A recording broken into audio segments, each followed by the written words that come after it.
नमस्कार विद्यार्थी मित्रांनो, ससून सर्वोपचार रुग्णालय पुणे यांच्या मार्फत गट ड म्हणजे वर्ग 4 पदभरतीसाठी एक अत्यंत महत्त्वाची सूचना प्रसिद्ध करण्यात आलेली आहे. ज्या उमेदवारांनी 11 ऑक्टोबर 2025 रोजी झालेल्या IBPS परीक्षा दिली होती त्यांच्यासाठी ही आनंदाची बातमी आहे. तर बघा, ह्या जाहिरातीबाबत तसेच याच्या निकालाबाबत सुद्धा आपण ऑलरेडी व्हिडिओज बनवले होते. आता याची कागदपत्र पडताळणी आहे, म्हणजे डॉक्युमेंट व्हेरिफिकेशनच्या डेट्स आलेल्या आहेत. या परीक्षेचा जो निकाल होता तो प्रवर्गनिहाय गुणवत्ता यादी 10 फेब्रुवारी 2026 रोजी BJGMC Pune.com या संकेतस्थळावर जाहीर करण्यात आली होती. आता इथेच तुम्ही जाऊन जे आहे तुमचे गुण आणि तुमची रँक जी आहे ती तपासू शकता. ही लिंक ॲक्सेसेबल आहे, डिस्क्रिप्शनमध्ये मी आर्टिकल दिलेलं आहे, फर्स्ट लिंक, तिथून तुम्ही या लिंकवर जे आहे जाऊ शकता. आता ज्या उमेदवारांची नावे गुणवत्ता यादीत आहेत अशा उमेदवारांनी खालील वेळापत्रकानुसार उपस्थित राहायचं आहे. तारीख आहे 4 मार्च 2026 ते 7 मार्च 2026. ठिकाण आहे 4था मजला, स्किल लॅब शेजारील हॉल, BJ शासकीय वैद्यकीय महाविद्यालय पुणे. तुम्ही तुमच्या प्रवर्गाचा म्हणजे SR नंबर क्रमांक आणि दिलेले वेळापत्रक संकेतस्थळावर नक्की तपासा.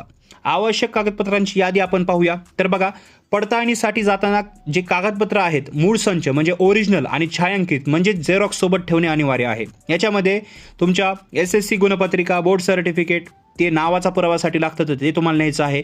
वयाचा आणि शैक्षणिक पात्रतेचा पुरावा, डोमासाईल सर्टिफिकेट, जातीचे प्रमाणपत्र लागू असेल, जर तुम्ही कास्टमधून येत असाल तर जातीचे प्रमाणपत्र आणि वैध नॉन क्रिमिनल प्रमाणपत्र तुम्हाला न्यायचे आहे.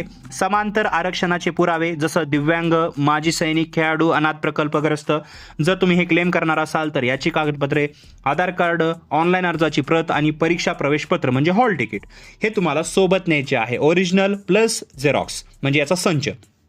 महत्त्वाच्या सूचना काय सांगत आहे तर बघा, तुम्हाला ह्या गोष्टी लक्षात ठेवायच्या आहे. केवळ कागदपत्र पडताळणी झाली म्हणजे तुमची नियुक्ती झाली असा अर्थ होत नाही.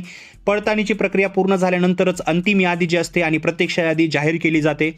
त्याचे अपडेट जे आहे आपण फ्युचरमध्ये तुम्हाला देऊ. त्यासाठी चॅनलला आत्ताच सबस्क्राईब करा. आरक्षणाचा दावा करणाऱ्या उमेदवारांनी मूळ कागदपत्रे सादर करणे हे बंधनकारक असते, त्याच्यामुळे हे लक्षात ठेवा, अन्यथा नियुक्ती दिली जात नाही.